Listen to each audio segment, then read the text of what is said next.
San Francisco, it's Rex Broadcasting Wrestling Observer with Dave Meltzer and Bryan Alvarez. Are you ready? Are you ready? Let's get it on!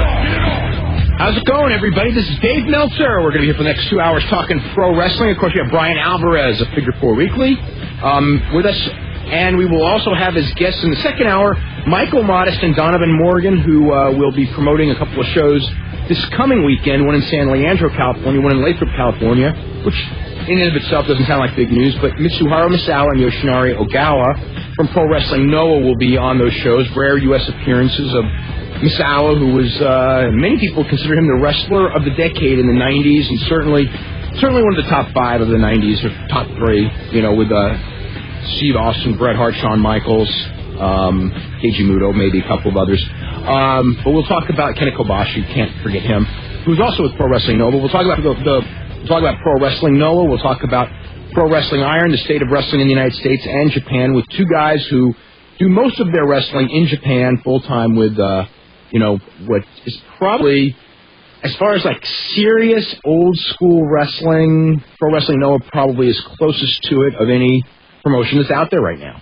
So anyway, we can talk about that and how that's doing, and the state of wrestling in Japan and of course the United States, which we always talk about. And we will also we will probably have someone from UFC on later talking about the pay-per-view. I don't want to guarantee because I don't know. But anyway, we'll see what's going on there. But you can call us at 1-800-878-PLAY. We've got a couple of lines available, a couple of lines lit up. So if you jump on now, you can certainly talk to us pretty quickly.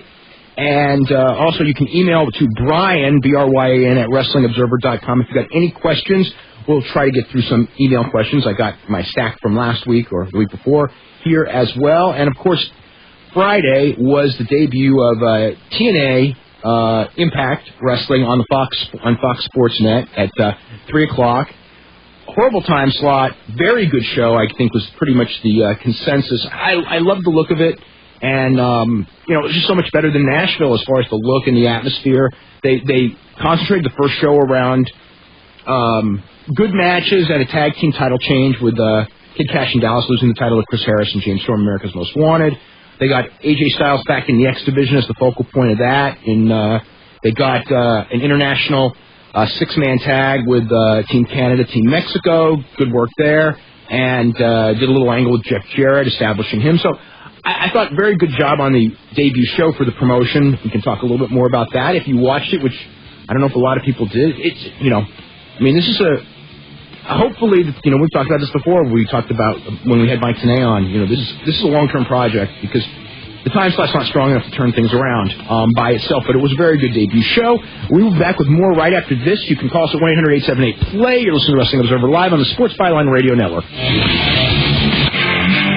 Okay, welcome back to Wrestling Observer Live. I'm Dave Meltzer, editor of the Wrestling Observer newsletter with Bryan Alvarez of Figure 4 Weekly. We're here every Sunday night from 8 to 10 Eastern Time, 5 to 7 Pacific, on the Sports Byline Radio Network. And Bryan, actually, this is the last Sunday for the next several weeks where there will not be a pay-per-view. We're loaded with pay-per-views. We've been talking about this one for a while, but June is really the time. Every Wednesday night, of course, NWA TNA, which I think almost everyone that I've spoken with thinks that this that doing the TV every Friday and then still doing the weekly pay-per-view is a big mistake, which I totally agree with. In fact, I actually have a pretty big story coming up in next week's Observer, looking at it economically, and there's no question that it's better to do it the traditional way. Weekly pay, I think weekly pay-per-view just doesn't work, and now they don't need it because they've got weekly TV. I was watching the TV this week. There are weeks when I just cannot sit through a 2-hour TNA show. And surprisingly, the last 2 weeks have been good, and then the TV show this Friday was good. And I just remember watching and thinking, you know what? I would totally not mind watching this TV show every single Friday and then buying a pay-per-view at the end of the month. I would have no problem with that whatsoever. Oh, yeah, built up for a month. And, Yeah. And I think that there's viability in that thing, but the thing is they have to get better television time slot.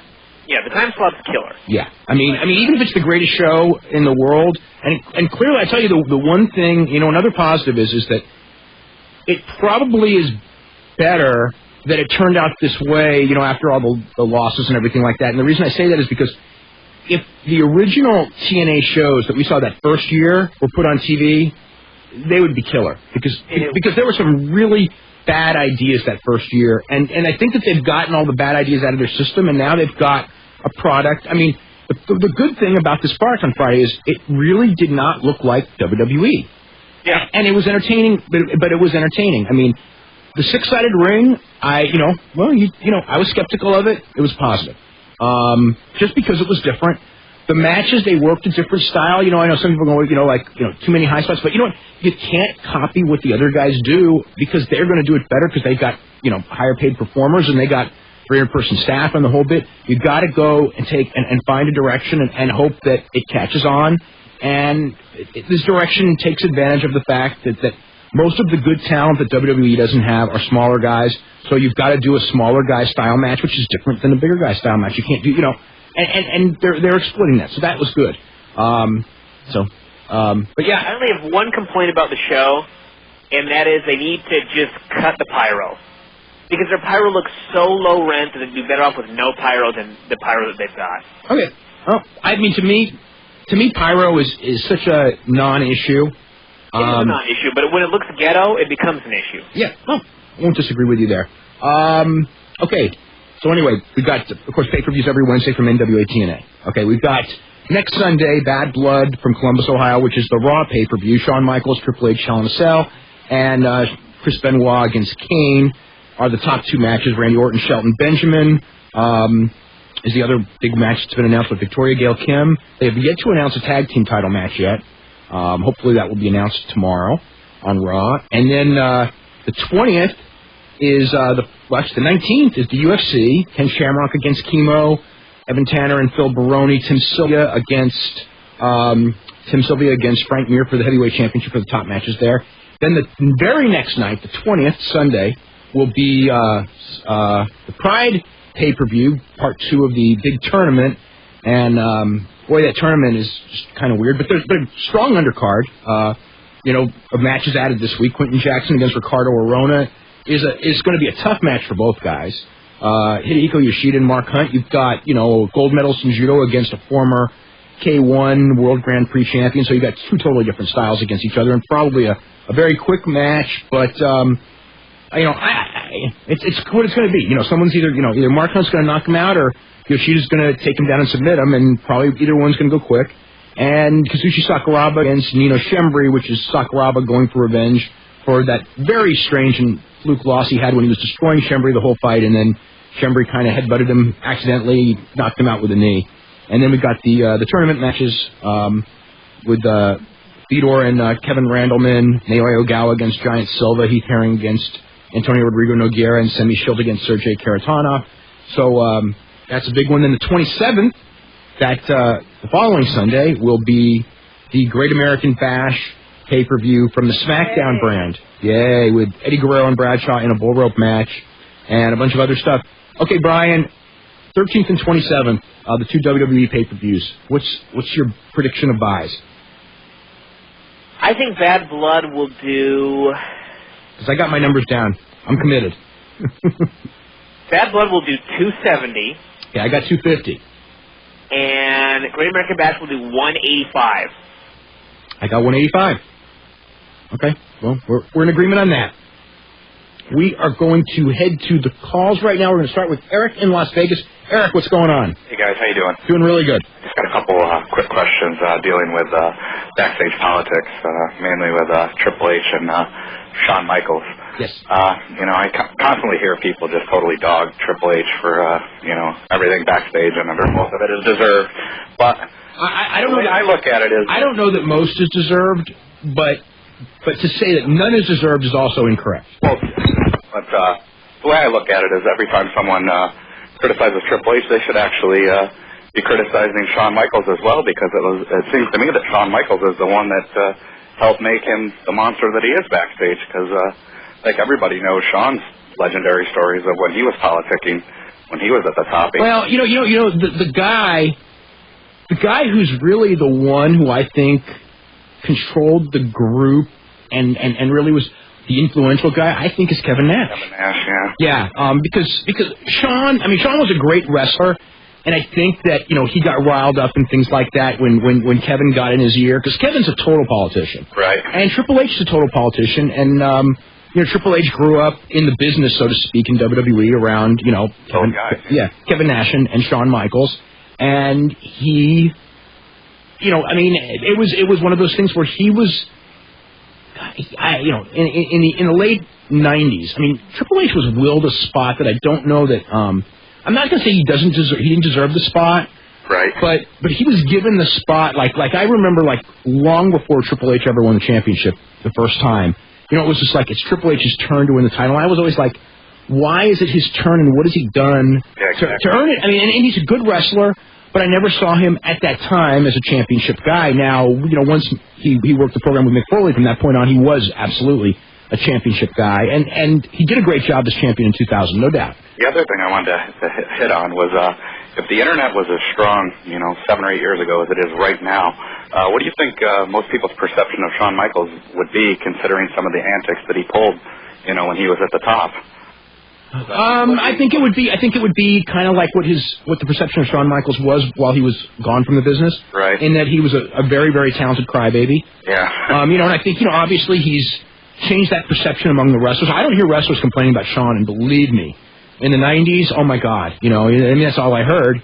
But, I think some people use it to try to pretend that he's not talented, and, I won't buy that for a second. He's one of the most talented guys. And Triple H the same way. Triple H is a very, very talented guy, not Shawn Michaels level talent, no way, right. but he's a somewhat complete performer, but he's not the guy who's going to save the business by himself, like Steve Austin did. He ain't that guy. Because when you look at, kind of the antics that both guys have pulled, to me, Shawn was a hell of a lot worse than what Hunter has done. Oh, yeah, because he walked out. Hunter played the game within the system. Shawn played the game like a baby did, like a baby would. If he didn't get his way, he'd go home. Hunter will never walk out. Like even Austin did. I don't think Hunter will ever walk out. Hunter will play within the system, but he can do that because Shawn could be told something. Whereas Hunter, no matter what you say, Hunter is Vince's son.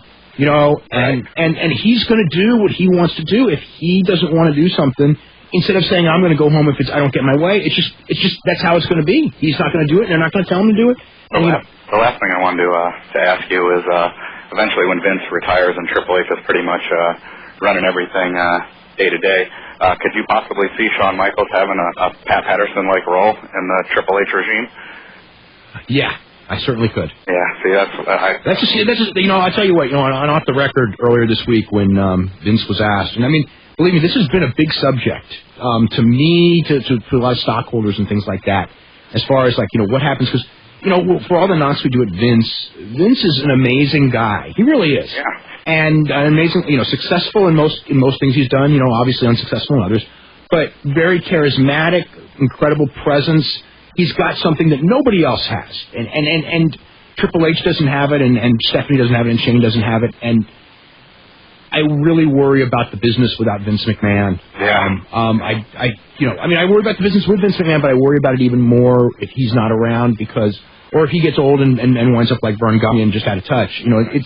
It's going to be tough because, it isn't like before where there was all these different companies. There's one company, TNA's around, but there's one company on a big time level, and if that company goes down, and wrestling's a business that goes up and down, there's no guarantees wrestling's going to be here forever. Yeah, I've just thought about that for a long time, that when Hunter finally got his hands into it full time, that Shawn, he would fit perfectly in that role. Yeah, well, you got to put people in there that you trust, and they're good buddies. But the other thing with Hunter is that Hunter thinks like a wrestler, and that's got its advantages to a degree, but the business is so much bigger than just the wrestling end.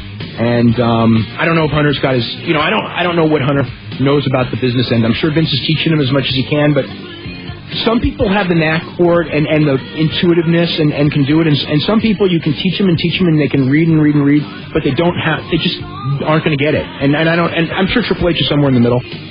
Anyway, we've got to head to a break right now. We're back with more. Thanks very much, Eric. You can join us at 1-800-878-PLAY or listen to Wrestling Observer Live on the Sports Byline Radio Network. Okay, welcome back to Wrestling Observer Live. I'm Dave Meltzer, editor of the Wrestling Observer Newsletter, with Bryan Alvarez of Figure 4 Weekly. For information on how to subscribe to either of those publications, you can go to www.wrestlingobserver.com. We have news updates every morning, as well as TV reviews and latest news and info on how to get both Figure 4 Weekly that Bryan puts out every week, which is probably the most entertaining read you'll see in pro wrestling, and Wrestling Observer Newsletter, which is just filled with news every week. More writing on wrestling and mixed martial arts, as a matter of fact, which is our next subject. From someone who is our guest today in the first hour is Ken Shamrock, who is, of course, very well-known professional wrestler and a legend in mixed martial arts, a pioneer in mixed martial arts, who on June the 19th will be in Las Vegas on pay-per-view. Will be facing Chemo in the main event of the next UFC. And Ken, how are you today? Good. How are you? Hey, doing really good. How have you been? Well, you know, I've been taking day by day and getting things all in order for this fight. So far, things have been perfect. That's good. You know, you were, a lot of people don't realize this, they came new to the scene or were not around in the early 90s. But, you were, of course, people do kind of know Ken Shamrock and Hoist Gracie as the pioneers of UFC. But you actually were a fairly well-known name in professional wrestling with shoot-style groups. And then, tell us about the transition and the origination of the Pancras group, which really would have been, taking the step of professional wrestling, trying to make it look legitimate, to really going out there without, winners and losers. Predetermined for it. Yeah, the Pancras thing was pretty exciting because we trained in the gym, and it was real. We shot in the gym, and the moves that we did were real. And then when we got to the arena, and we went in there and did the matches, some of them were there, and some of them were real, and some of them were entertainment, and it was hard to tell the difference. And well, I tell you, it was an exciting. I liked it a lot that way. It was really good because you didn't go out there and do things, and people go, "Oh, that was fake." There was none of that ever said. Yeah. Now, what?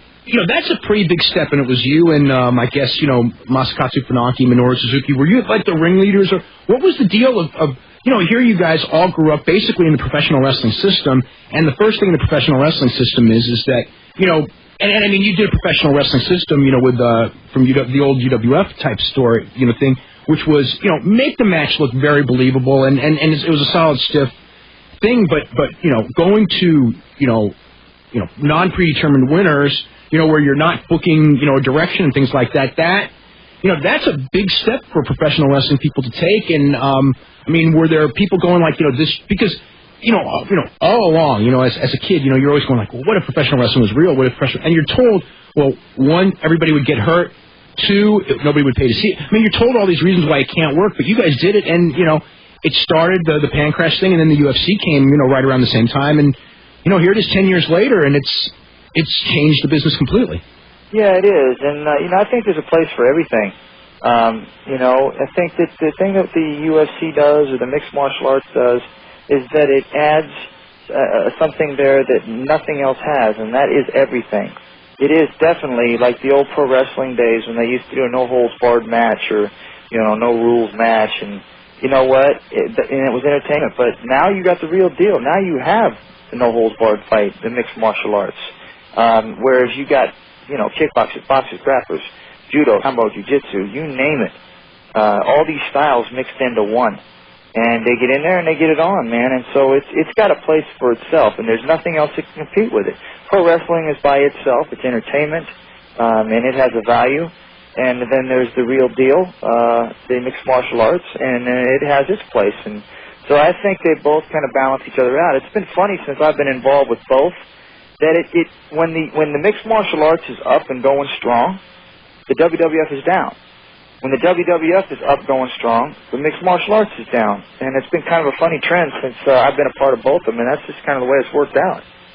Going back... Learn your, original MMA techniques. Like, where did these all come about? It was trial and error, yeah.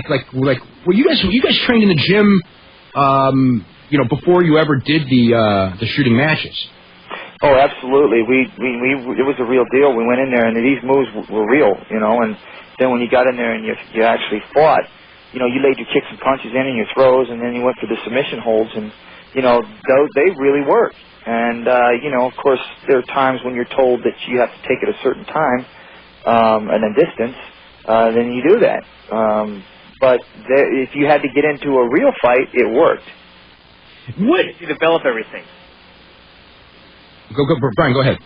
How did you develop everything? Was it like some from judo and some from wrestling, or? If he's talking to me, I can't hear him. Okay, he's just wondering, like, you know, how did you develop the different techniques? Like, you know, where were the learning coming? Do you try to learn a little bit from like judo, jiu-jitsu, wrestling? You know, because you know, it's you know, kickboxing. Obviously, the whole thing's a combination of so many different things. And you know, I was going to ask you, you know, the learning curve. I mean, where you were at.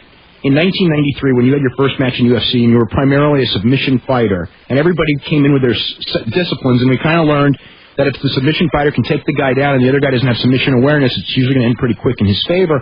Now, you know, it's a totally different game, you know, like that you're fighting now, and you need to know a lot more. And what, you know, tell us a little bit about the learning curve that you've gone through over the 10-plus years, because you were there from the very beginning. Well, the main one is like when I was in there with Funaki, we were the only two guys that really knew submissions, at least the punching and striking and submissions. You know, there was guys like Christoph Leninger and a few guys in there who were you know, judo experts or this and that, but never really been in a fight with these techniques. Me and Hoist Gracie were about the only ones, and so it was fairly easy for us to go in there and take guys down and submit them.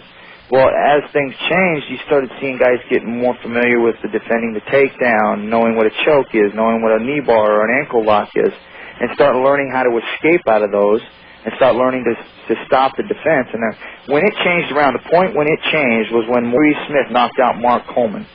Maurice Smith is a Muay Thai fighter. He fought over in Japan for years.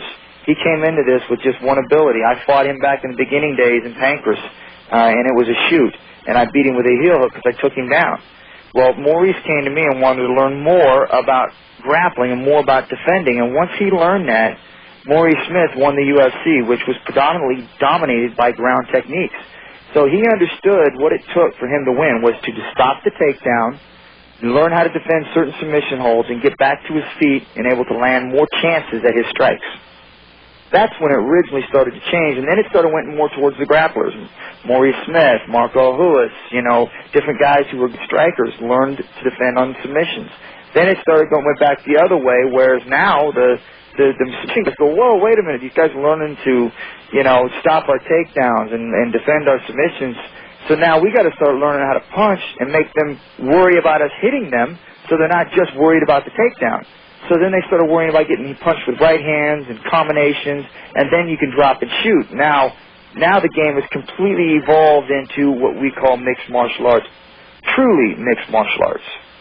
You know, coming up, I got a question. You know, going back, you were doing very well in the WWE WWF for a while there, and you made a decision that a lot of people close to you certainly second guessed. I don't know how much you second guessed it, but I mean, you know, and looking back, I mean, you know, you walked out of wrestling, which was at its zenith, to go to mixed martial arts, which was very questionable as far as its popularity. I mean, it was more on, you know, I mean, Pride was doing pretty well, and you went to Pride first, then you went to UFC, and now UFC is kind of coming back. You know, it is coming back to a degree.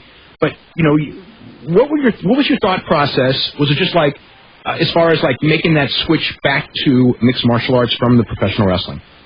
Well, I tell you, the reason why I left the pro wrestling was, one, it was just wearing on me day in and day out on the road. I had a few injuries. I wasn't able to take the time. Hello? Bryan, are you there? I'm here. Okay, we will try to get Ken back.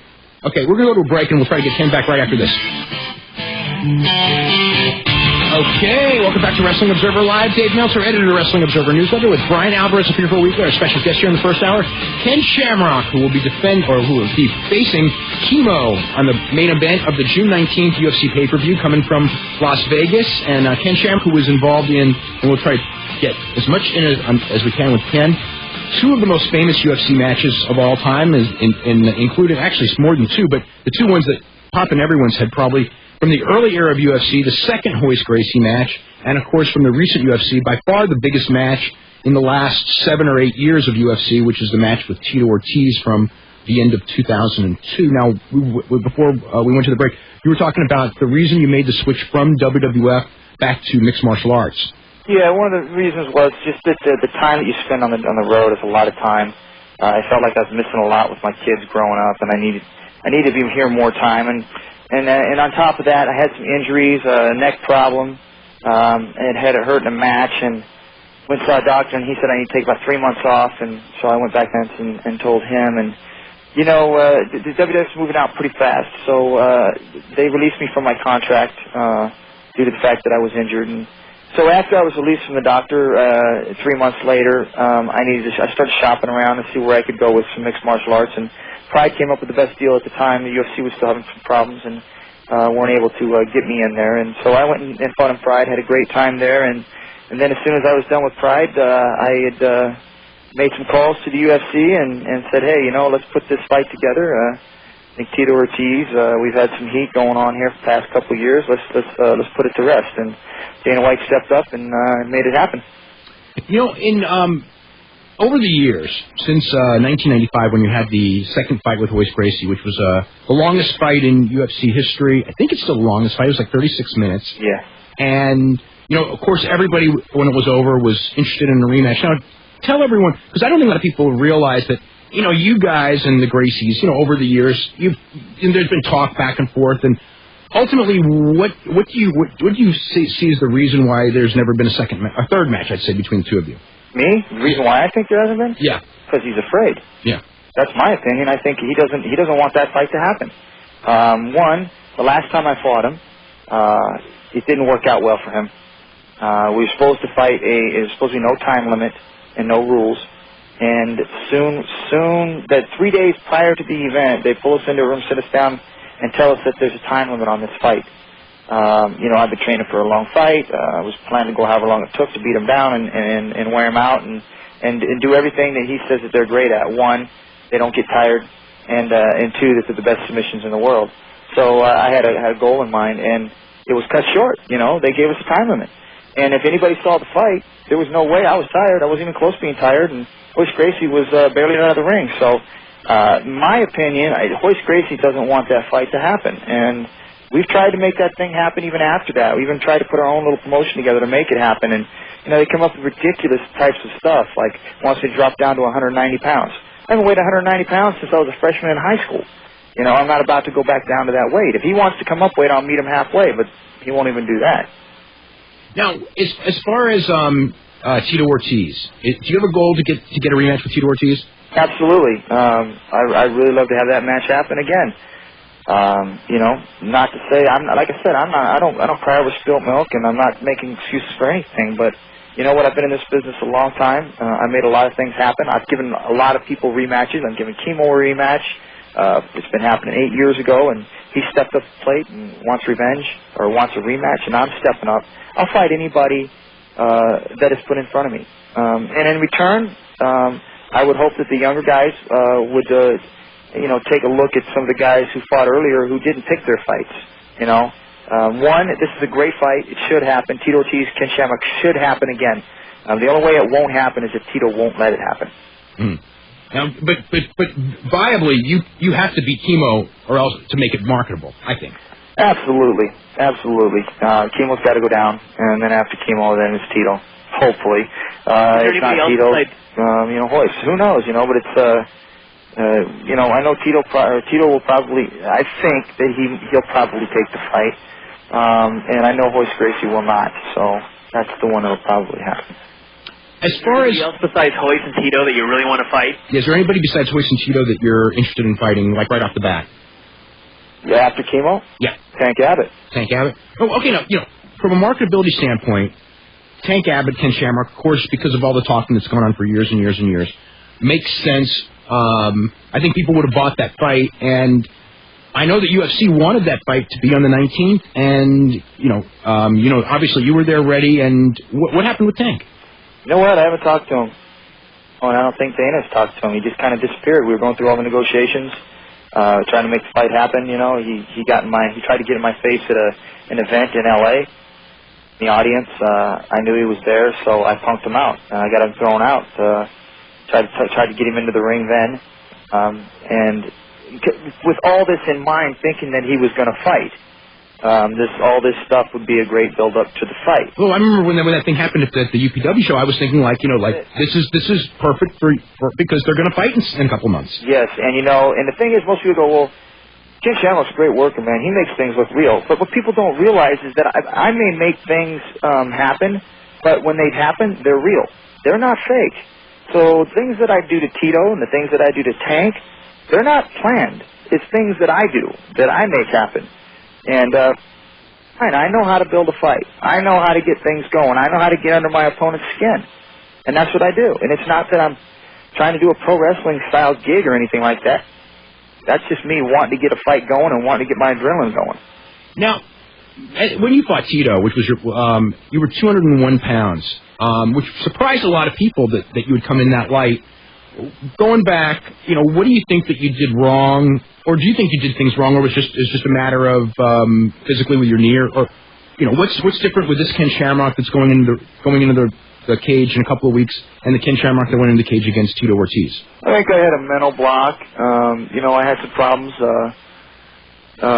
with my knee, and all those problems with my personal life, and just a bunch of things going on, and.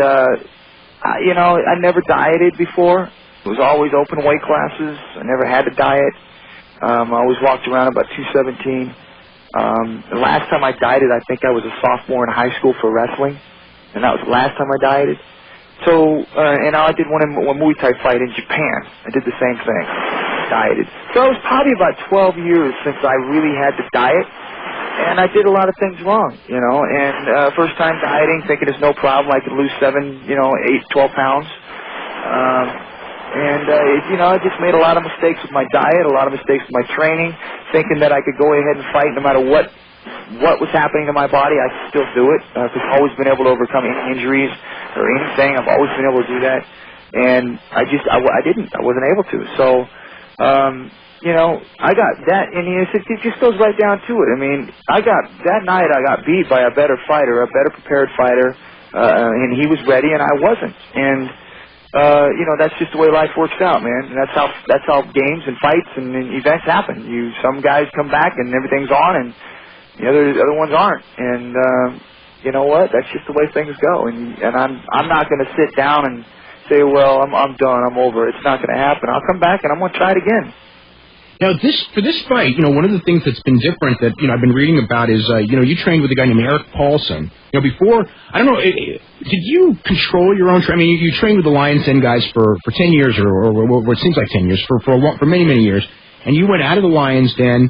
I guess, Joe Rogan made the comment, to you, as a matter of fact, on one of the shows about that, and on the air. How does this change, What's your thoughts as far as the new environment of training for this fight, and what dimensions that's going to bring for you? Well, it's really hard because I know what my guys do. I know the training and stuff that goes on in Dallas, and they're some greatest guys and they put together some good fighters and some good champions down there in Dallas, out of the Lions Den. But I've trained with these guys for 10, 11 years. And, when that comment was brought up by Joe Rogan that, I've been working with these guys forever and he's getting too comfortable, it kind of hit home. It was like, whoa, you know what? I might have to look into this because, there might be some truth to that. Because I remember watching a football game where John Gruden from the Los Angeles Raiders went to the Tampa Bay Buccaneers, and they made some coaching changes with Tampa Bay and the Raiders. Both teams had talent on there. Both teams had great coaches, but they weren't getting when they needed to be. So they did. They fired the coaches. Each coach kind of went their own separate ways. Next year, Tampa Bay and the Los Angeles Raiders are in the Super Bowl. And I think that's the kind of things that have to happen sometimes. It's not that the persons that are there are not great and good, but maybe it's because people are getting comfortable. Things need to be shaken up a little bit. And so I looked at that and took that to heart and said, okay, well, let's try this.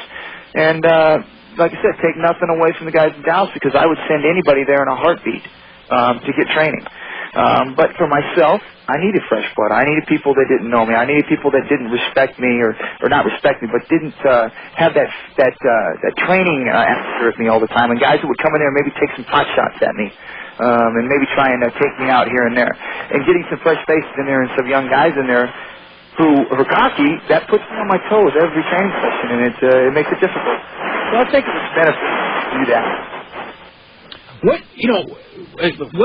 are your thoughts as far as like some of the best of the new breed of fighters? I mean, who impresses you, and what techniques that are kind of like if you were coming up and you were 22 years old and you look at how you started training, primarily submission. How would you have trained differently with the knowledge that and as far as how fighting has evolved in the last 10 years?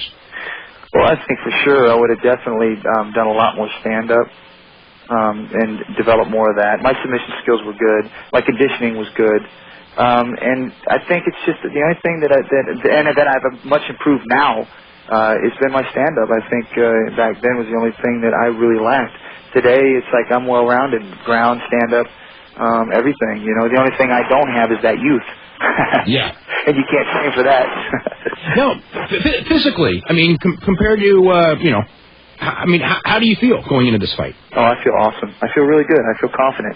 I feel really confident. I can't be beat. Mm-hmm. As far as now Chemo goes, you beat Chemo in about 4.5 minutes, if I remember, with a knee bar in Puerto Rico many, many years ago. I think it was 1996. And Chemo's been around. He's another one. He's been around from the early days of UFC, and he hasn't had the legendary career you've had, but he just destroyed Tank Abbott in his last fight, and he's learned a little bit more stand up. He's obviously learned a lot more grappling over the years. What do you think? What do you think you have to exploit on him? Oh, I think I have to exploit his shape, his conditioning. Mm-hmm. I got to exploit that. I got to go after him. And I'm faster than he is, so I need to get off quick. Just get after him. Just go for him. And I think that'll be the difference in the fight. Okay. We're going to be back with more with Ken Shamrock right after this. You're listening to Wrestling Observer Live on the Sports Byline Radio Network. Okay, welcome back to Wrestling Observer Live. I'm Dave Meltzer, editor of Wrestling Observer Newsletter with Bryan Alvarez of 54 Weekly, and we're here with Ken Shamrock, who headlines the UFC on June the 19th on pay-per-view when he faces Chemo. And Ken, I want to ask you, because we only got a couple minutes left, if I were to ask you who would you say would be the physically toughest guy and the mentally toughest guy that you've ever faced or you've been around when it comes to fighting? Oh, I would have to say Masa Funaki. Really? Yeah. And why would you say that? Well, I just think, just being around him and training with him, when he was, mentally and physically into his fighting, man, his skill was just unbelievable. I'd roll with the guy, and that's basically who I learned from. He was sound, and towards the end there, he just didn't have the love for it anymore, and he just kind of went through the steps. But when I was there and he was in his prime, man, we used to go at it back and forth, and I was really, really impressed with his skill level. As far as a lot of guys that you started with the Lions Den, what's happened or what's Jerry Bolander doing? I want to ask about Jerry Bolander, Mikey Burnett, Trey Teligman. How are all those guys? Guy Metzger? Well, right now I know Guy's doing some TV show up in Dallas, and Trey's doing some boxing and trying to get back into the UFC. And Mikey Burnett, I just talked to him 2 days ago, and he's mentioned some interest in getting back into the UFC and the mixed martial arts. He wants to come back to it, which I think is great for the sport. And Jerry Bolander is in the police academy. I think he went in about 3 weeks ago, and he's going to be a police officer, so he's doing very well. Oh, good for him. Now, are you involved at all in the new UFC television show? I don't. I know that I've been talked to about it a few times, but I don't know the ins and outs of what's really going to happen with that yet. So we'll just have to wait and see what happens. Yeah, because that would be, that's an interesting thing. I mean, ultimately, I think that with UFC, what it needs is a hot television show. Kind of like what Raw did for, and Nitro did for professional wrestling when professional wrestling was pretty down in 95, 96. UFC's got, the pay-per-views have the intrigue, but you need something to get the mainstream people knowing who all you guys are. Yeah, maybe something like a Tough Enough type program. Something where people can kind of grasp and see how the fighters and how how things work, and give them a little insight. What's the, we only got a couple of seconds left, but what would you say is the biggest misconception about mixed martial arts fighting that you've come across? I would have to say that when people watch it, it's a misconception because, and it's not necessarily of who we are, but it's the event itself. It's because when you first see it, most people are just tuning into it. They like it, but they don't really understand it.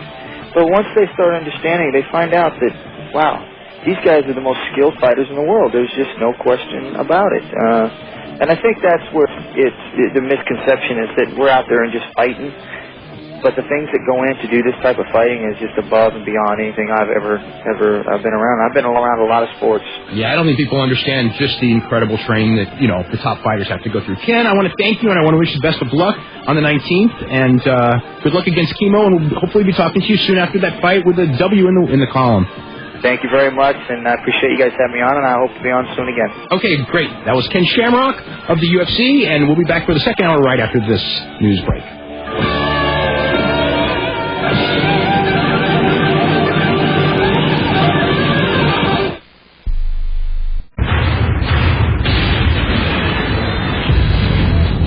Welcome back to Hour 2 of the Wrestling Observer with Dave Meltzer and Bryan Alvarez. Are you ready? Are you ready? Let's get it on! Okay, welcome to the second hour here of Wrestling Observer Live. Dave Meltzer, editor of the Wrestling Observer newsletter, with Bryan Alvarez of Figure 4 Weekly. We have had our lines lit up since the beginning of the show, so I want to take as many calls as we can. We're going to have Mike Modest and Donovan Morgan from Pro Wrestling Noah and Pro Wrestling Iron up in just a couple of minutes, but I want to get to the calls, and there's one topic which Jonathan, I think, is going to be talking about that actually a lot of people have talked about today. Jonathan, how are you today? I'm doing all right. How are you, Dave? I'm doing really good. What's happening? Yeah, I think I know what you're talking about. Yeah, I had read it in the Sunday update on WrestlingObserver.com, and I'm surprised the first guy didn't bring it up for.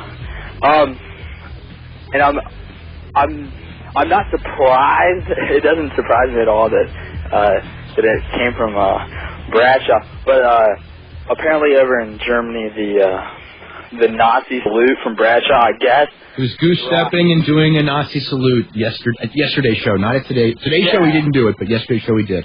It doesn't surprise. Honestly, it doesn't really surprise me any, but I honestly think he ought to be. I mean, this might sound a little extreme. I really think he ought to be, like, even if it's part of his gimmick or whatever, like, to draw heat. I think he ought to be fired for something like. I mean, even if it's not televised, and I know it's not. Nobody ever here sees it. But I mean, I know he probably won't even be reprimanded. I mean, maybe he will, maybe he won't. But well, I don't know what the again, I don't know what exactly happened. Obviously, like they told him not to do it again the second night, or he decided not to do it because there was so much heat from the first night. Yeah. But you don't know where that came from, if he did it on his own or if somebody told him, hey, this would be a good idea. And I don't know, I don't know the answer. If someone told him, you really can't blame him. If he did it on his own, he's certainly guilty of, poor common sense. And he's a bright guy, so he knew what he was doing to the extent of, what it meant, obviously. Obviously he knew. Yeah, well, if someone told him that, whoever told him that, Yeah, well, I don't know what the, again, if he did it on television, he would be, they would, it would have been a different story. But, yeah, I was surprised when I read it. Then again, they do what they think works in that country to get heat, and they go pretty far, and this was obviously an example of it. But wow, I was surprised when I heard about it. Yeah. I guess my other question that I had is, after watching SmackDown and seeing that the rating actually went up and did it actually beat Raw, or it was? Well, it was a higher rating than Raw. I mean, it was a lot more viewers than Raw. Yeah. That was surprising me. What would you think about? Like, what do you and Bryan think about? What about if they won't do this, but what if they turn The Undertaker, he's the only viable choice they have of a top guy who's ready to face Eddie. I mean, like, once they I think that they're afraid that if they do it, the people will turn on Eddie. and I don't see them doing that. I mean, now down the road, I think it's inevitable that they'll face each other, but I don't think that they want that for a long time. We got to hit a break, okay, John? Okay, all right, thanks a lot. Okay, you're very welcome. We'll be back with more right after this. You're listening to Wrestling Observer Live on the Sports Byline Radio Network. Okay, welcome back to Wrestling Observer Live. Dave Meltzer, editor of the Wrestling Observer Newsletter, with Bryan Alvarez of Figure 4 Weekly. You know, the last caller, Jonathan, brought up. You know, when I was a kid watching wrestling, it's almost impossible to believe. I remember watching, like the Von Brauners and the Von Steigers. They used to do that stuff in the United States. Yeah, I was thinking the same thing. It's a different era, but some of the stuff, my God. And I remember that got heat. I guess that would have been considered good at the time. I thought it was I thought it was so tasteless. Even as an 11-year-old kid watching them, but God, I guess standards have changed or something. But and wrestling was just so far below the radar that I guess you could just get away with it or something. Yeah. Wow. But anyway, we're gonna. An email asking what CNBC is going to think of this. You know what? That's a bad one. I hadn't even thought of it from that angle, but if that is to come up with them, he could be in a lot of trouble. If that becomes an issue with people telling CNBC, because I didn't even think of it, but that was real stupid on his part to do that because he could cost himself. Because that's one, for a guy who has somewhat of a respectable non-wrestling job, and a radio thing, but definitely the CNBC thing. Wow. It's a very interesting way to look at that one. Let's go to Dave in Long Island. Dave, what's going on? I wanted to talk more about the Bradshaw thing, and it wouldn't shock me if he was told to do it by management, because you have to remember this is a company that sells shirts now with Nazi symbols. The Triple H thing is it's not technically a Nazi symbol, but I know where you're getting at because it's... Well, Iron Cross... No, not just the Iron Cross. They have one with the Imperial wings, I think, now, too. Do they really? Yeah. Wow. Wow. Very interesting. I don't know the thing. I don't even want to guess, who came up with it or if he did it on his own, but... it wouldn't shock me if they came up with it on his own, because it is Bradshaw. Yeah, and Bradshaw, and most of the top guys come up with a lot of the stuff on their own. I know Vince, Vince has come up with a lot of the stuff for Mordecai. They definitely, one of the things, with business down, when business gets down, you go to a lot more desperate things, and they really want to generate heat, and, wrestling people, and it's natural in any business. You go back to thinking about, what happened in the past, how did you do things, what worked in the past, and these are all things, out of wrestling's illustrious past. Again, like I said, that CNBC thing just hit me from, out of nowhere. And again, it's a very interesting angle. And also, he did it in Germany where it's illegal. It's illegal. Yeah. Yeah. Now, he may not have known that. You go in another country, you don't know what it is.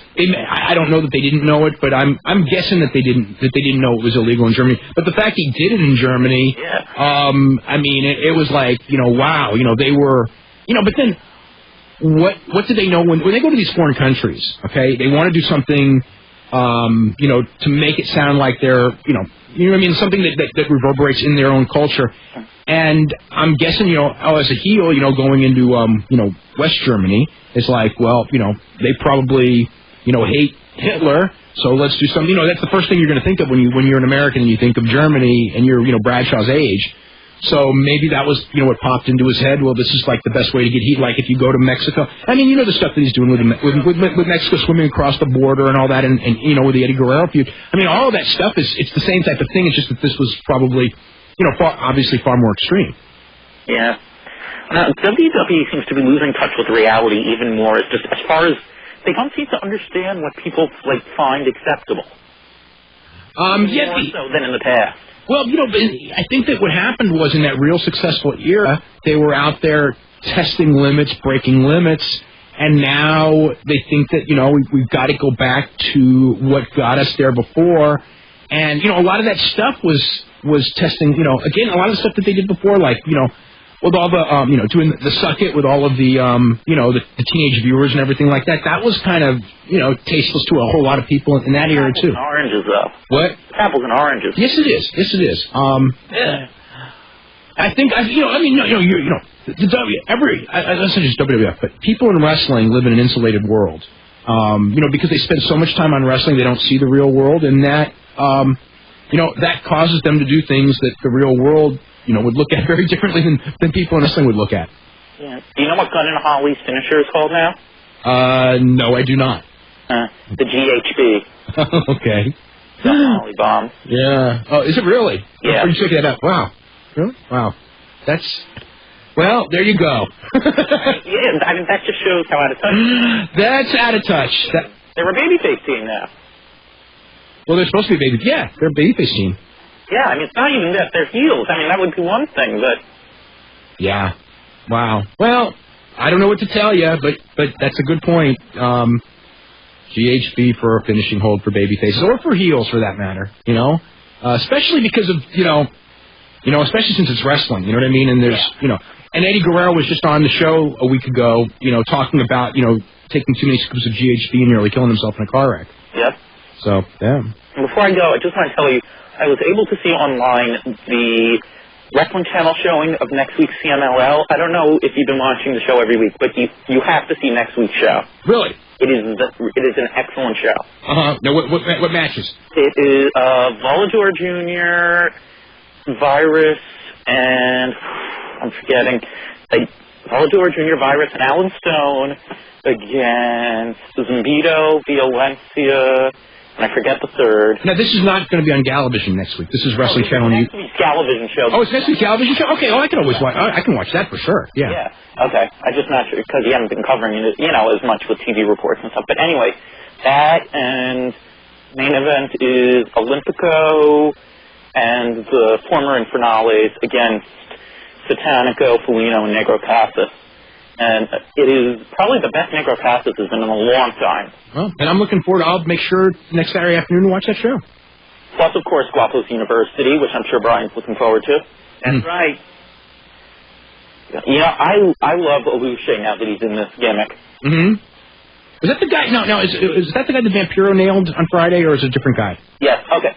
It's Aluche in the new gimmick, right? It's Aluche is Kay Monito, and Tini Bluff has a new guy working as Aluche on the indie shows. Okay. This is the original Aluche. Okay. So there you go. I don't know. I mean, it was one thing, like, before he was just, like, this weird thing that came out with Tini Bluff, but now he's just, like, very fun to watch. Mm-hmm. Especially, I mean, that's because, the gimmick is now totally ridiculous now that he has it's a midget in a gorilla suit with a blonde wig. Mm-hmm. I see. It's Guapo. Yeah. It's gotta be blonde. Right. And I love how so many of the Guapos contestants now are masked this time. Mm-hmm. Anyway, yeah, so check that out. It is probably the best show in many months. Okay. Well, that's Saturday afternoon on Galavision. I'm going to check that out. Thanks, Dave. Thanks very much for that. Okay. Let's go to Adam in Cedar Rapids. Adam, what's going on? Oh, not too much. How you guys doing? Doing really good. Two quick things I want to bring up really briefly about TNA Impact.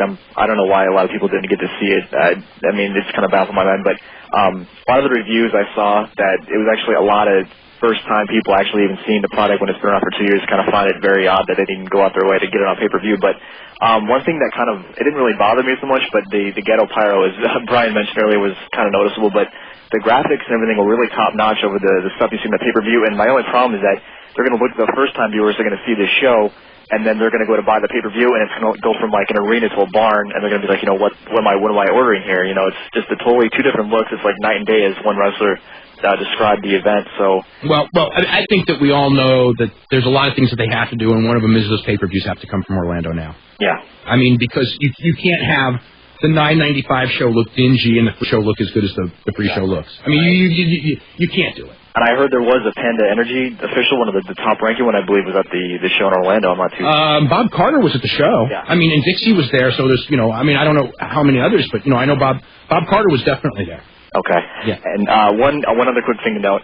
As far as the world title goes, I love the AJ Styles thing that they were doing every week where he would defend it and he would be the fighting champion.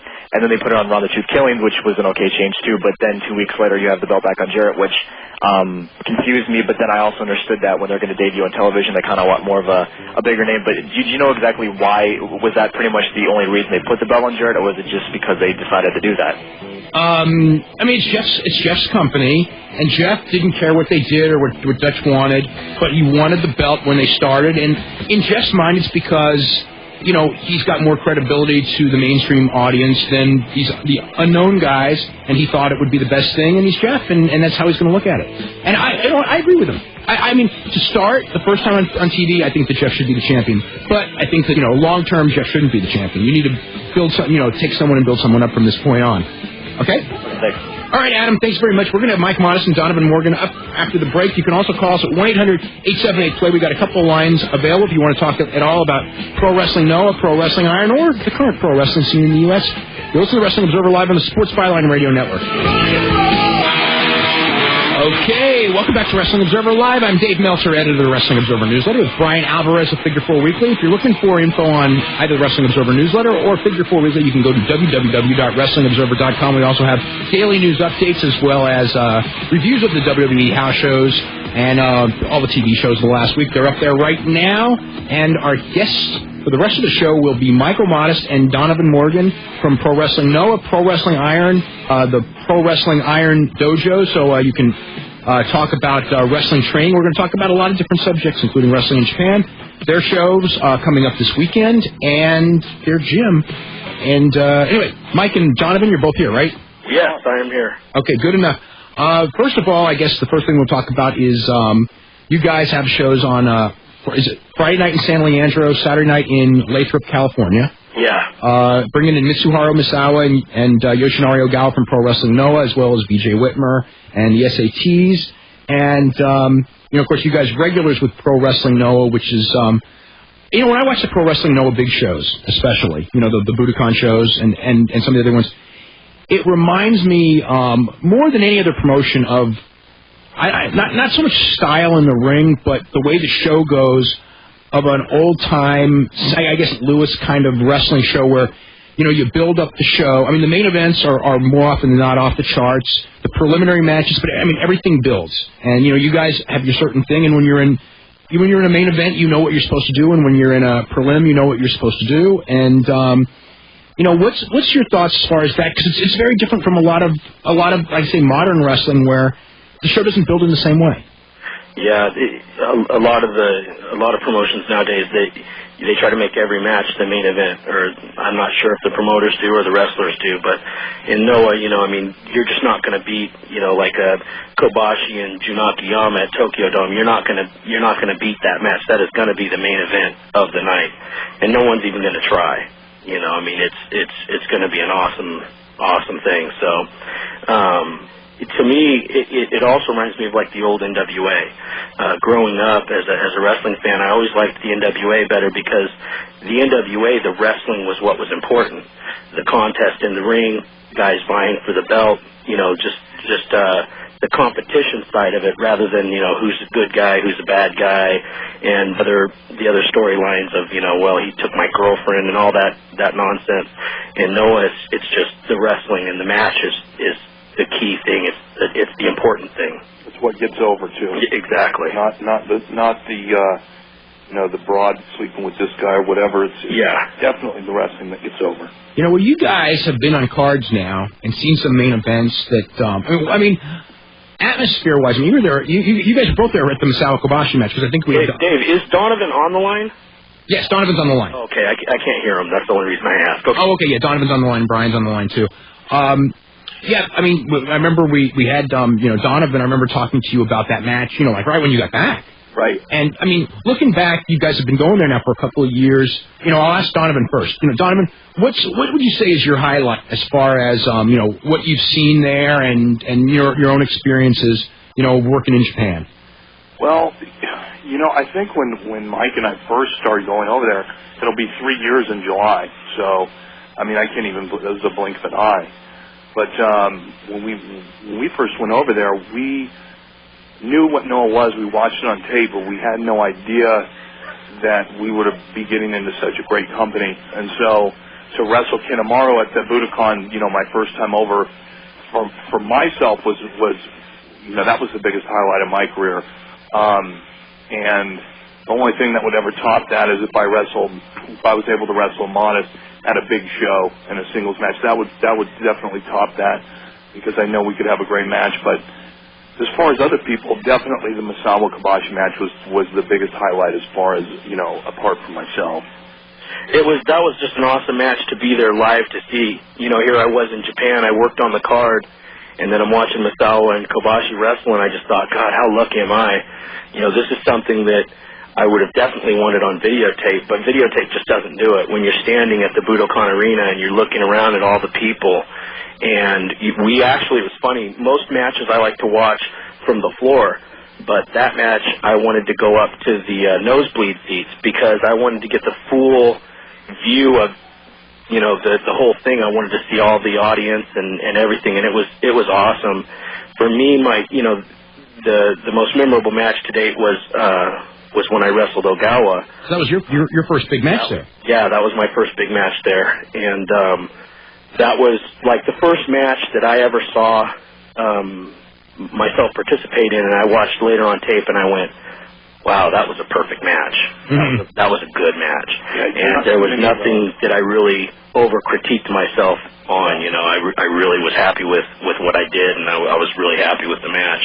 And I agree with Donovan. I'm hoping to be able to wrestle him in a singles match on one of those big shows eventually, and I'm really looking forward to the Tokyo Dome show because that'll be the largest crowd I've worked in front of.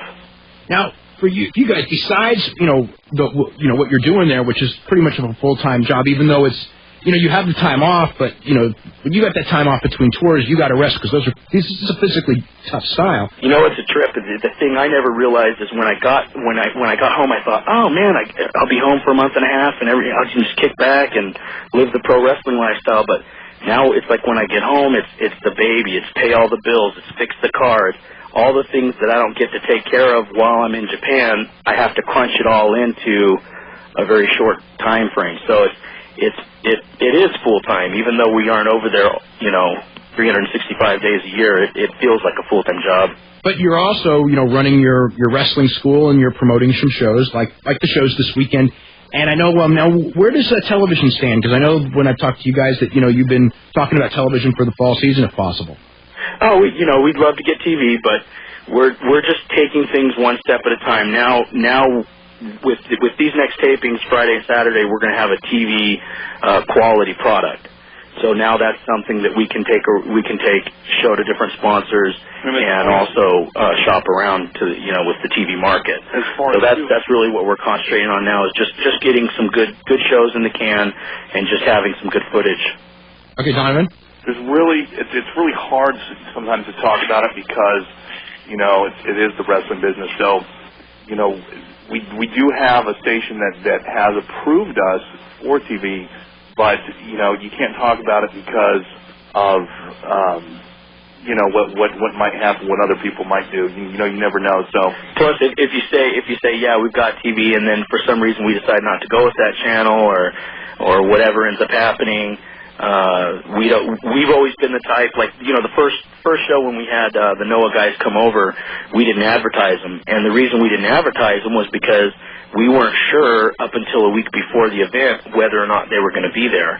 So we really want to build a reputation of being the kind of people that we do what we say we're going to do, and we really didn't want to promote something like, hey, Misawa's coming, and then have him no show. So we're kind of doing the same thing with the TV. We're just kind of taking it step by step, kind of downplaying it. But, we're definitely looking, and we're definitely trying to get involved. Okay, well, one thing I want to ask, because you guys also are involved in training wrestlers. You've got your gym here in Hayward. And as far as guys who come in and want to be trained to be wrestlers, what is what's their mentality as compared to, say, 5-6 years ago? Or is there do you notice a difference, between, guys that came in years ago? Do is it harder to get guys in, or guys kind of more frustrated because they know that there's fewer jobs in the U.S.? I mean, what kind? I don't know if it's harder, but the thing I notice now is we get a lot more computer geeks. I mean, I don't mean to use that term, but that's basically what they are. Guys that are 120, 150 pounds, and they've never done a thing physical in their entire life, and yet for some reason they think that pro wrestling's the sport that they ought to pursue. And, that happens quite a bit. And then sometimes guys like that surprise you, like Spike Dudley. When he first came, he was an English teacher and, 140 pounds soaking wet. And we just thought, well, this guy doesn't have a shot. But he fought so hard for it, and he eventually accomplished all of his goals. So, I don't know if there's a difference in the guys that join up now, but I think it's definitely a wider variety of people. It's a lot more people know that there is a place to get trained now, whereas before it was kind of a closed industry. I remember when I first broke into the business, I was working with Jerry Monty, and a guy named Jim Gorman said, hey, and this is, 15 years ago, or however long it was, I think about 15, and this guy Jim Gorman comes up and he says, hey, have you subscribed to the Observer? And I was like, no, and I looked at the Observer and I went, oh my God, I can't believe they're printing all this. Yeah. And, so that's the difference, I think, is that now it's a more open business, with the internet and everything. People are just, information is easier to get. The information's much easier to get, but also news travels faster, and if you've got talent, I mean, before, a guy like, what I'm saying, like, if you have talent and everything like that, nobody would know you except in your area unless you were on, like, a national show, and now, there are people who know you everywhere. Yeah. So it works both ways. We've got to go ahead to a break right now. We're going to be back with more with Mike Modest and Donovan Morgan. You can call them at 1-800-878-PLAY. You can talk about training, Pro Wrestling Noah, Pro Wrestling Iron. We'll be back with more right after this. Okay, welcome back to Wrestling Observer Live. I'm Dave Meltzer, editor of the Wrestling Observer newsletter, with Bryan Alvarez of Figure 4 Weekly, and our guests, Mike Modest and Donovan Morgan from Pro Wrestling Noah, Pro Wrestling Iron Training Gym, and Friday night, San Leandro, California, which is not too far from here. Mitsuharu Misawa and Yoshinari Ogawa will be headlining.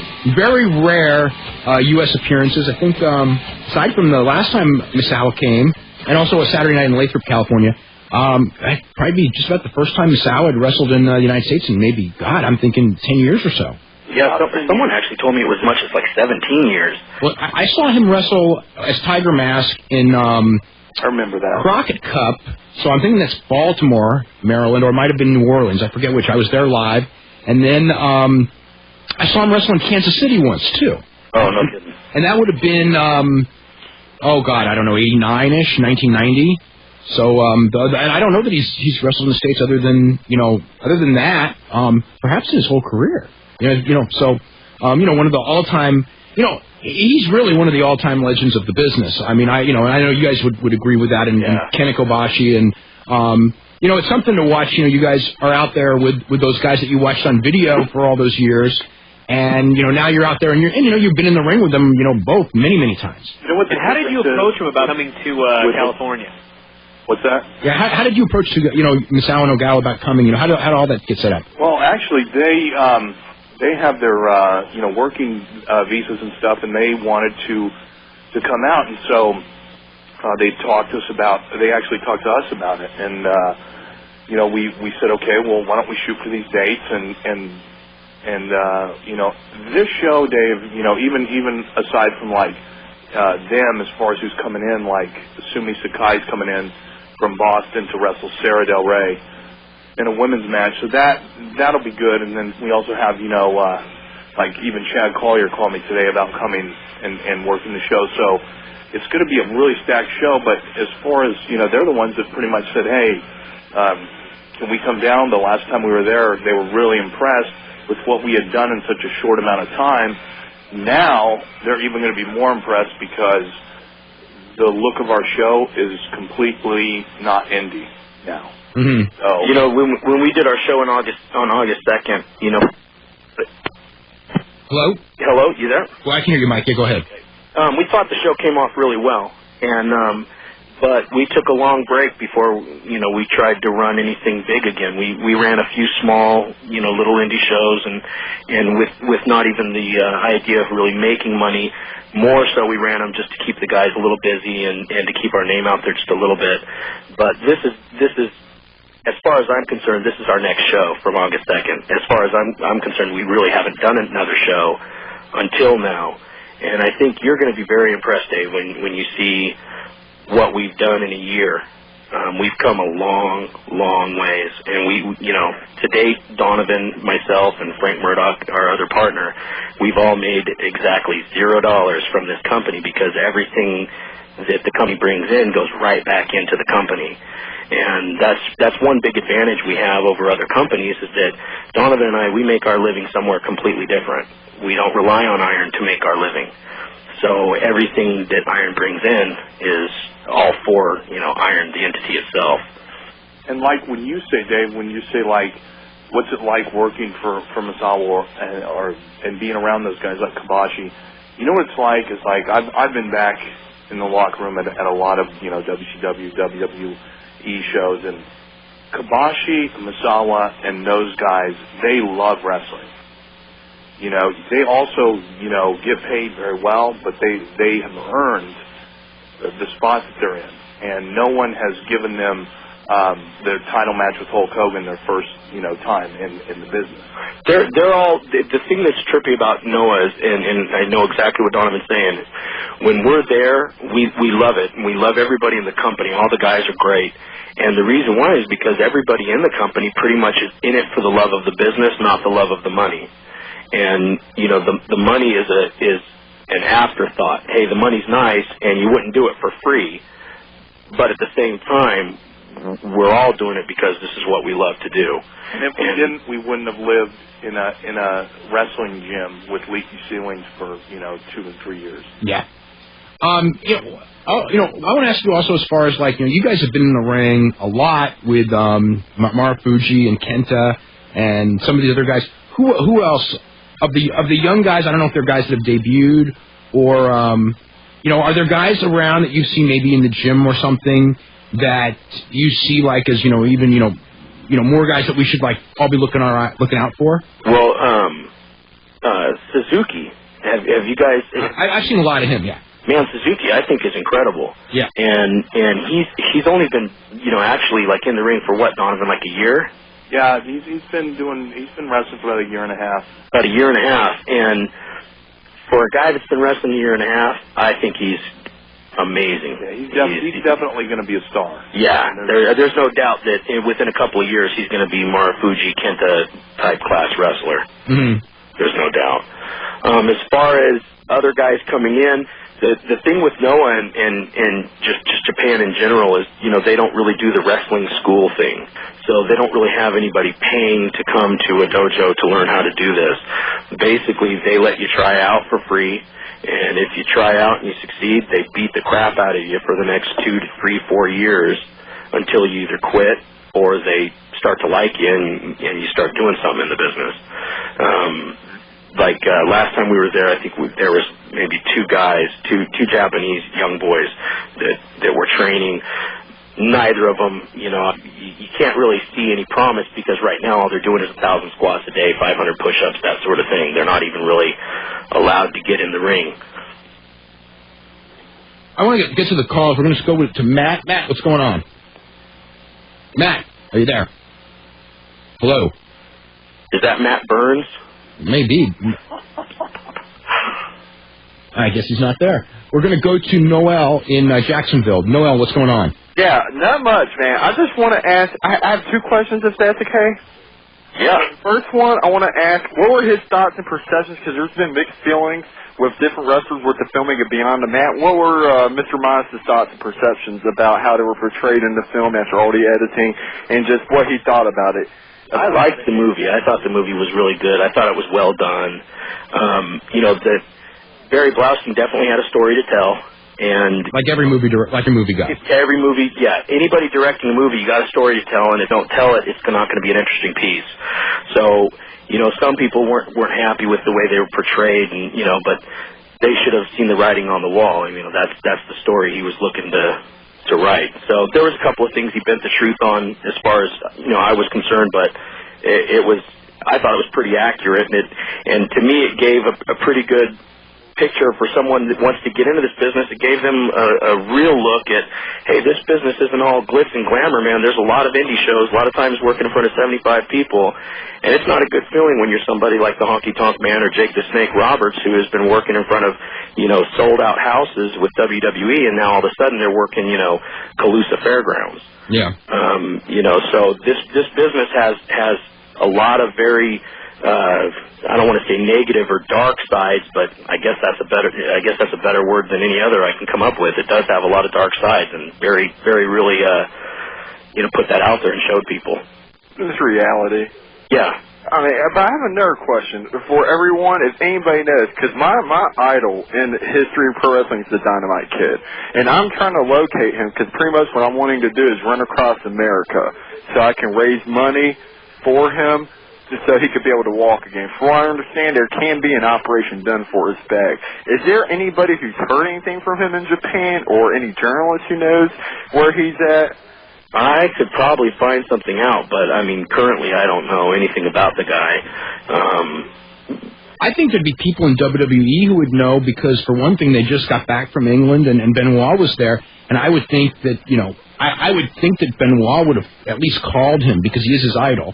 When he was over there, and he was just there a couple of days ago. So I would think someone in WWE would probably be the best bet. But see, the WWE is kind of weird because, when I talked to Tom Pritchard, he told me pretty much the Dynamite Kid was homeless last time I saw him. But he said that that's what happened in December 2000. But even as of last year, he had his website running, and he didn't look homeless from the pictures I saw. He was clean shaven, he had clean clothes, Well, homeless is a vague term too. Homeless could just mean simply not having a home, not necessarily having a place to stay. He might have people that he's living with, family, friends. He might have disappeared from wrestling too. He may be someone who people can't contact. I don't know, because I haven't heard anything. People have asked me about Dynamite Kid in the last couple of years, and I don't know exactly how to get in contact with him. Yeah, I would say if you have access to his fan site, I would just go to his website and try to start there. I'm sure that someone there can eventually get a message to him. Yeah, because I don't know. Whether he's in Wigan or Manchester, I have no idea. Manchester is millions. Yeah, I don't know. Okay, Noel? Okay. Yeah, good luck, Noel, on the run. That's a hell of a long run. Across the country, yeah. Hey, y'all, a good one. Okay. Mike, I want to ask you, both of you guys, wrestling, the one thing that I think is kind of like one of my big questions in wrestling right now is how come there aren't more, as a general rule, what I'm saying is the ex-college football player type, which, and let's face it, Steve Austin was a good college football player, not good enough for the NFL. The Rock was a good college football player, not good enough for the NFL. That a lot of these kids that grew up, that are good college football players that aren't good enough for the NFL, grew up watching wrestling. How come, do you have an answer as to why, they don't, like in the Bay Area, just say they don't come across your school, or? It takes a really special person, because Bison Smith, he played center for Colorado Buffs, for almost 4 years, and he is just one of those guys that is a true athlete.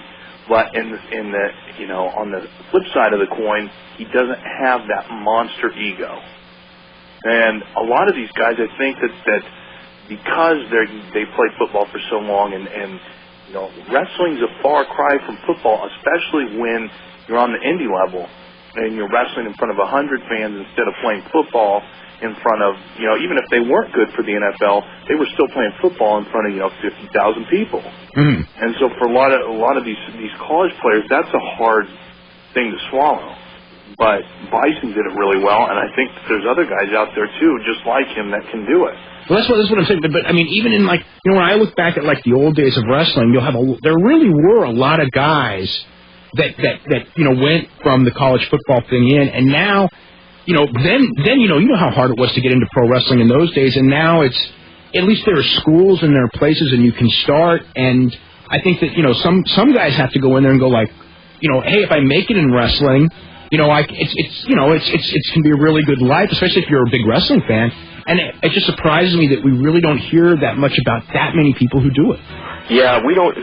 That's the thing. That's why I say, with the students, we get a lot of computer geeks that come in and want to do it, and it's like, I wonder, like, gosh, what makes you think you even have a shot in this business? It's not easy, And then you got sometimes, like Donovan says, every once in a while you do get a football player or a guy that played another sport, but a lot of times with that, it's the ego. The ego comes in, and they don't want to be trained pro wrestling style. They want everybody telling them how good they're doing and not how bad they're doing. And, at Iron, compliments are far and few in between. Mike, hold on just 1 second, because we have to have our last commercial break. And back with Mike Moss and Donovan Morgan right after this. You listen to Wrestling Observer Live on the Sports Byline Radio Network. Okay, welcome back to Wrestling Observer Live. I'm Dave Meltzer, editor of the Wrestling Observer Newsletter, with Bryan Alvarez of Figure 4 Weekly, and we're here with Mike Modest and Donovan Morgan of Pro Wrestling Iron and Pro Wrestling Noah. Since we're running low on time, I want to ask Donovan, just real quick, why don't you tell everyone exactly where the shows are and what the top matches are on the two shows this weekend? Okay, well, on Friday night, June 11th, and that is at San Leandro High School, and bell times at 7:30. The main event for that night, actually, there's a triple main event. The main event is Bison Smith versus, the first main event is the GHC Heavyweight Tag Team Championship, and that is Misawa and Ogawa versus Nigel McGuinness and Bart Blackston. And then we also have myself and Mike Modest versus the SATs for the first ever Pro Wrestling Iron Tag Team Champions. And then we have Bison Smith versus BJ Whitmore for the Pro Wrestling Iron Heavyweight Championship. And Sumi Sakai will be wrestling Sarah Del Rey on that show, as well as the Lathrop show. But the next night in Lathrop, that bell time is at 7 p.m. And for those of you that don't know where Lathrop's at, it's really close to Manteca and Stockton. It's like right in between. That is the building that we're going to be doing our TV tapings out of monthly. So it's a really nice building, and it's good to shoot TV. But in that show, we are going to have Nigel McGuinness against Bison Smith for the Pro Wrestling Iron Heavyweight Championship. There's a six-man tag. It's Misawa, Ogawa, and Sal Tomaselli versus myself, Mike Modest, and Ryan Drago. And then we have a bunch of other great matches, that night. But okay, Donovan, we're totally out of time. Mike, Donovan, I want to thank you guys very much, and I'll be seeing you guys later this week because I'm headed to the show. Dave, thanks for having us, man. ProWrestlingIron.com. Okay, yeah, you can go to ProWrestlingIron.com, and we'll see everybody. We'll be live back in 2 weeks. Of course, next week's the pay-per-view. We'll have a taped show. You're listening to Wrestling Observer Live on the Sports Byline Radio Network.